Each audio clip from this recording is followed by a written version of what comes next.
अनुषंगाने मी एक intellect design Arena नावाची एक कंपनी आहे चेन्नईची, तिथे त्यांचा CSR वर्धेत मिळाला. तर त्या CSR ऑर्गनायझेशनमध्ये सध्या काम करत आहोत ॲज अ डेव्हलपमेंट कॅटलिस्ट म्हणून. पूर्ण वर्धा जिल्हा बघतोय. तर गेल्या 1-1.5 वर्षांपासून मी या म्हणजे टेकडीशी जुळलो आणि लोकांसोबत संपर्क आला आहे. जसं पंकज सरांनी सांगितलं, नंतर बनसोड सर आणि बाकी सर्व आपले. तर आम्ही रोज सकाळी इथे येतो, खूप छान वाटतं. आणि झाडं बघून आपल्याला असं वाटतं की हे झाडं काय असेच लागतात, पण तसं नाही आहे. त्याच्यामागे बरीचशी मेहनत आहे, बरेचसे लोक आहेत. आणि इथून 10 वर्षांनी आपण जेव्हा बघू की हे झाडे मोठे झालेले असतील, तुम्हाला सावली देतील. आता बरेचसे काही असतील की रेग्युलर नसेल येत, दिवसाआड येत असतील किंवा एखाद्या कार्यक्रमाच्या वेळेस येत असतील. तर विषय असा आहे की आपण ॲज अ भारतीय म्हणून भारतीय लोकांना सस्टेनेबिलिटी म्हणजे टिकाऊपणा हे शिकवण्याची गरज आतापर्यंत नव्हतीच. पण आता असं वाटतंय की ती गरज लागली आहे. कारण मी जेव्हा लहान होतो त्यावेळेस मी असं बघायचो की माझं लहानपण फुलफेलमध्ये गेलं. फुलफेल माहीत आहे का तुम्हाला? तर तेव्हा कसं होतं की नळाला टोट्या नसायचा, ते असतं ना टॅप. तर पाणी असंच वाहत जायचं. आणि आताही तुम्ही बघत असाल की पाणी असं नळ आले की वाहत जाताना दिसतं. तर मी थोडा मोठा जेव्हा झालो तेव्हा विचारायचो की का बरं पाणी असंच वाहत जात आहे. तर लोक सांगायचे की नाल्या साफ होतात. हे काही कारण द्यायचे. आणि त्यावेळेस पाणी बऱ्याच प्रमाणात होतंही. आय मीन 10-15 वर्ष आधी. आता अशी वेळ आली आहे की याच भागात तुम्ही बघा की 8-8 दिवस नळ येत. हे पाहत आहे का तुम्ही? म्हणजे नळ येत नाही आहे आणि पाण्याचा तुटवडा सुरू झाला आहे. पाण्याची पातळी खाली गेली आहे. बोरवेल तुम्ही 150 ते 200 फुटांच्या वर म्हणजे खाली करू नाही शकत. त्याच्यामुळे ते TDS आणि वेगवेगळे रसायन आपल्या याच्यात पाण्यात येऊन आपले आजार होत आहेत. तर त्याच अनुषंगाने आपण हे जे काम करतो हे खूप मोठं आहे. आणि सांगायचा संदेश असाच आहे की तुम्ही सस्टेनेबिलिटीवर थोडं भर द्या. म्हणजे प्लास्टिकचा वापर कमी करता येईल तर ते बघा, झाडे जास्तीत जास्त लावता येतील तर ते बघा. उद्या जाऊन तुमचे जे लहान मुलं आहेत किंवा तुमची जी नवीन पिढी येणार आहे ती तुम्हाला असं नको म्हणायला की आमच्या मायबापांनी काय ठेवलं, सगळं हायब्रिड करून टाकलं आहे. सगळं त्यांनी जो होता तो वापर करून सगळं आमच्यासाठी काहीच नाही ठेवलं पाहिजे ना, सगळं संपून गेलं. तर हा एक विचार तुम्ही सगळ्यांनी आपल्या डोक्यात ठेवा, मनात ठेवा आणि हे कार्य सतत असंच समोर सुरू ठेवा. तर माझा विषय असा दिला होता की औषधी वनस्पतीचा पर्यावरणात काय महत्त्व आहे ना. तर मी गेल्या 1 वर्षांपासून एक मेडिसिनल गार्डनचा एक प्रोजेक्ट बघतोय पूर्ण जिल्ह्यामध्ये. त्या म्हणजे प्रोजेक्ट थोडा लेट सुरू झाला, ऑगस्टमध्ये सुरू झाला.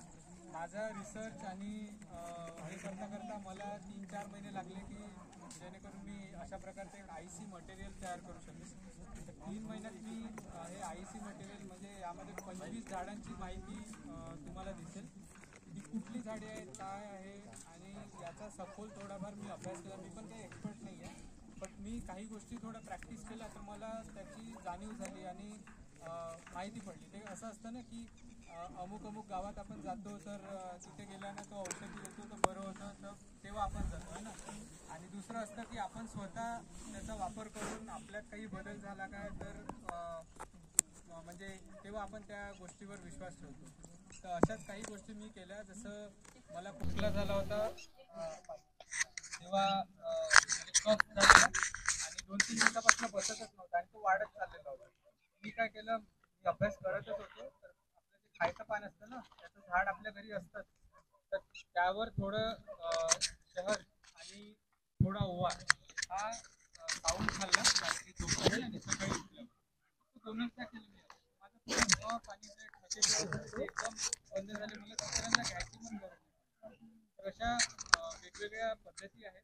आणि आयुष हा प्रकार, आयुष म्हणजे आयुर्वेदा, युनानी, सिद्धा आहे ना, होमिओपॅथी, हा प्रकार काही आपल्यासाठी नवीन नाही आहे. की जेव्हा आपण गावात जातो किंवा एखाद्या अशा ठिकाणी जातो तिथे सांगण्याचा हा खूप काय म्हणतात त्याला खूप मोठ्याने सांगितलं जातं की याच्यात पण खूप गैरसमजुती आहे की लोक म्हणतात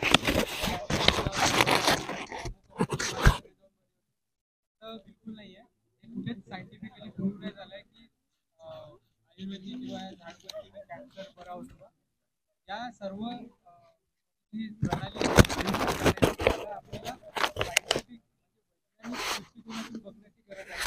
जेणेकरून आपण या जे तुम्ही रोज आपण एक वर्षाचा माझा अनुभव झालाय की तुम्हाला काही झाले नाही आहे तरी तुम्ही एक्स्ट्रा पॅरासिटामॉलच्या गोळ्या आणून भरा. म्हणजे मी गॅरंटी देऊ शकतो की प्रत्येकाच्या घरी पॅरासिटामॉलच्या गोळ्या आहेत.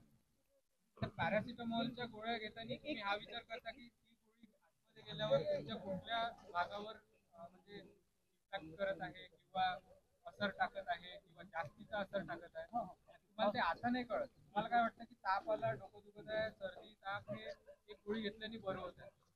असं काय आहे त्या गोळीमध्ये की ते 10-15 मिनिटात तुमच्या पूर्ण सिस्टीमला हलवून टाकतो. मला बरं वाटतं. पण तुम्ही जेव्हा बघाल की तुमचं जेव्हा काळात याल 50च्या वर व्हाल तेव्हा तुम्हाला मग ते दिसेल की लिव्हरवर सूज येत आहे, पायावर सूजन येत आहे, जॉईंट दुखत आहे किंवा एकदम स्थूलपणा वाढलेला आहे. आणि कोणाला आता किती जण बीपीचा त्रास आहे, बीपीवाले असतील ना, बीपी शुगर आहे ना. तर हे सगळे आपल्या म्हणजे आपण नकारलं ते आपले आजी आजोबा पंजोबा जवळपास त्यांचं पूर्ण बालपण त्याच्यातच गेलं होतं है ना. प्रॅक्टिस कवायत करायची किंवा आता तुम्ही योगा म्हणजे तो बिझनेस झालाय. बिझनेसचा भाग म्हणून नाही सांगत, थोडंसं उठून एक शरीर यष्टीसाठी काहीतरी 15-20 मिनिटं अर्धा तास आपण कवायती केल्या किंवा थोडं पायदळ जरी चाललं तो भाग आता आपल्याला कमी होताना दिसतोय आणि त्याच्यामुळे ते विकार पण वाढत चालले. आणि मी हा अभ्यास करत असताना असेही आढळलं की ऑन ॲव्हरेज 10 वर्ष 15 वर्ष आधी लोक निदान अर्धा तास पाऊण तास तरी पायदळ चालायचे फिरायचे. आता ते प्रमाण थोडं कमी झालंय. कोविड नंतर तर अजूनच जास्त प्रमाण कमी झालंय आणि त्याचे आपल्याला काय म्हणतात परिणाम दिसून पडलाय की दवाखान्यात जाण्याची वाढलेली आहे. तर मी हे तुम्हाला देईन. यामध्ये 25 झाडांची माहिती आहे. जसं गुळवेल आहे, त्यानंतर काळमेघ आहे, कोरफड आहे. आता यातल्या काही गोष्टी तुमच्याकडे असतील पण त्या वापरायच्या कशा त्याची पण माहिती असलेली आहे. गव्हाची पाने आहे, त्यानंतर मंडूकवर्णी आहे, पिपळी आहे, ब्राह्मी आहे, अद्रक आहे म्हणजे आपलं आलं, ज्वरांकुश आहे, तुळस आहे, शतावर आहे, वच त्याला आपण म्हणतो घोडा पण म्हणतो, त्यानंतर पुनर्नवा आहे, निरगुंडी आहे, राजाळू आहे, तुळस आहे, अश्वगंधा आहे आणि कढीपत्ता तर जनरली सगळ्यांकडेच असतो. शेवगाचं झाड कोणाकडे परिजात आहे, त्यानंतर मेहंदीचं आणि तसंच हाडजोड आहे, आपण त्याला हाडशंख पण म्हणतो, नासवंदाचं आहे, आवळ्याचं आहे. ठीक आहे. ही 25 जी झाडे आहे त्याची पूर्णपणे मी स्वतः थोडा अभ्यास खूप असं मोठ्या मोठ्या गोष्टी त्यामध्ये ऍड करतात. सिंपल तुम्ही तुमचे जे रेग्युलर तत्वावर होणारे रेग्युलर तुम्हाला जे आजार होतात सर्दी ताप झाला ही वनस्पतीचा वापर करून तुम्ही ते बघू शकता. त्यासाठी तुम्हाला कुठल्याच डॉक्टरकडे जाण्याची गरज नाही. छोटासा एक अनुभव सांगतो आणि थांबतो. याच प्रोजेक्टच्या अनुषंगाने मी यवतमाळला गेलो होतो. आता यवतमाळमध्ये तुम्ही बघाल तर जंगल भाग जास्त आहे ना आणि शेतकरी पण तिथे जंगलाशी जोडलेले आहेत. तर हा प्रोजेक्ट मी तिथे बघत असताना आपल्या जिल्ह्यातला आणि तिथला फरक असा जाणवला. तिथला शेतकरी किंवा तिथल्या गावातला एखादी व्यक्ती ज्याला याचं ज्ञान आहे तो त्यांनी 30 झाडे आपापल्या घरी लावली आहेत आणि तो त्या प्रत्येक झाडाचं एक एक प्रकारचं पान रोज सकाळी चावून खातो. तो सकाळी चावून खातो आणि बाकी त्याचं जीवन ते तसंच चालू आहे. तो जे जेवत आहे तेच जेवत आहे आणि जे काम करत असेही लोक मला तिथे मिळाले की ते गेल्या 20-30 वर्षापासून दवाखाना त्यांनी पाहिला नाही. लिटरली दवाखाना पाहायलाच नाही. त्यांच्या मुलांनी पण, कारण कसं असतं की तुम्ही तुमची इम्युन सिस्टीम बिल्ड करता तर ते अनुवांशिकतेने तुमच्या मुलांमध्ये पण येते. तुम्ही काय खाता, तुम्ही काय पिता, त्याचा फरक तुमच्या मुलाबाळांवर पण होतो. तर या कार्यक्रमातून हाच एक संदेश आहे की इथे पण आम्ही प्लॅन करतोय की काही दिवसांनी थोडं पावसाळा सुरू झालं की काही झाडे यामध्ये झाडे आपण इथे लावण्याचा प्रयत्न करणार आहोत. त्यासाठी आपण सॅम्पलिंग तयार करण्याची तयारी सुरू केली आहे धानोऱ्यामध्ये आणि पूर्ण जिल्ह्यामध्ये 13 डिस्पेन्सरीज अशा आहेत की ज्या आयुषवर काम करत आहेत. पंचकर्म पण सुविधा उपलब्ध आहे जी 25 झाडांची सांगत आहे तिथे 40 झाडांची गार्डन लावलेली आहे. तुम्ही कधी गोजीगाव माहिती आहे का तुम्हाला? सेवाग्राम वरनं एक 20 किलोमीटर समोर आहे. हे ती डिस्पेन्सरी आहे. तिथे तुम्हाला औषधी पण मिळते आणि मोफत आहे. पूर्ण औषधोपचार मोफत आहे. पण प्रॉब्लेम असा आहे की गव्हर्नमेंटनी ती डिस्पेन्सरी तर टाकली आहे पण त्याचा उपयोग घेणारं कोणी नाही. कारण लोकांना माहितीच नाही. लोक अजूनही तेच पॅरासिटामॉल आणि बीपी शुगर हे त्यातच आपल्या जीवनशैलीत थोडाफार बदल करावा हे त्यांना. एक गाव आहे मासोद. मासोदला पण डिस्पेन्सरी आहे आणि प्रत्येक डिस्पेन्सरीमध्ये म्हणजे आयुषचं जे आपलं हेल्थ सेंटर असतं ना तसं सब सेंटर आहे. तुम्ही बरेचसे लोक काही गावात जात असेल तर तुम्हाला दिसत असेल की मोठ्या अक्षरात आयुष्मान भारत आरोग्य मंदिर असं लिहून दिसतं आहे ना.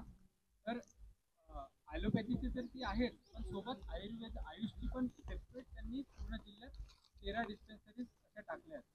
कधी वेळ मिळाला तिकडल्या भागात गेले तर जाऊन तिथे भेट द्या. तिथल्या डॉक्टरांशी भेटा. ते पण तुम्हाला व्यवस्थितपणे माहिती. आणि आता मी इथे जुळलेलाच आहोत तर येत्या काळात तिथे पण आपल्याला छोटंसं एक गार्डन दिसेल. कधी आले तर भेट द्या आणि झाडे इथून पण तुम्ही घेऊन जाल अशी सुविधा करून देण्याचा आपला प्रयत्न आहे. आणि शेवटचा संदेश हाच आहे की आपल्या जीवनशैलीत थोडा बदल करावा. आपण काय खातो, काय पितो आणि आपली तब्येत कशी आहे त्याच्यावर थोडं लक्ष द्या. सगळ्याच धर्मांमध्ये सगळ्याच महापुरुषांनी तुमच्या आरोग्याविषयी इतक्या चांगल्या चांगल्या गोष्टी सांगितल्या. पण भगवान बुद्धांनी पण श्रीलंकेत जेव्हा गेले, तिबेटमध्ये गेले, तुम्ही जाऊन पहा तिथले लोक ते प्रॅक्टिस करत आहेत. तिबेटच्या लोकांचं जर तुम्ही राहणीमान पाहाल तर तुमच्या आणि म्हणजे आपल्यात आणि त्यांच्यात खूप फरक आहे. श्रीलंकेतल्या लोकांचं पाहाल की त्यांचा ॲव्हरेज डेथ इयर आहे म्हणजे मृत्यू दर जो आहे तो त्यांच्या 80च्या वर आहे, 80 वर्षाच्या वर. आणि आपल्या इथलं पहा तुमच्या आजूबाजूनी 55व्या वर्षी 40व्या वर्षी तुम्हाला हार्ट अटॅक आणि या सगळ्या प्रकार. तिबेटमध्ये कधी गेले तर तिथल्या पण सेंटर्सला तुम्ही भेट द्या. मी आता जाणार आहे पुढच्या महिन्यात तिथे. तर कुठल्याही कार्यक्रमात जात असताना तिथून काही घेऊन जायचं थोडं हा निश्चय करा. आणि आपल्या घरी हे जे गार्डन मी जे माहिती तुम्हाला देणार आहे ती झाडे लावण्याचा प्रयत्न करा. ज्यांच्या घरून 2 जण आले असतील हजबंड वाईफ किंवा 2 मेंबर आहेत त्यांनी एकच ते घ्यावं. कारण ते बनवायला थोडी मेहनत लागली. नाही तर ते काय होतं की कार्यक्रमात कागद मिळाला की घरी जाऊन आपण एवढा खाल्ला आणि फेकला. तो तसा कागद नाही आहे. एक कागद म्हणजे एक पॅम्पलेट ते 12 रुपयाचं ते पडलेलं आहे. त्याची थोडी फीज हीच अपेक्षा ठेवतो आणि ते जास्त झालं.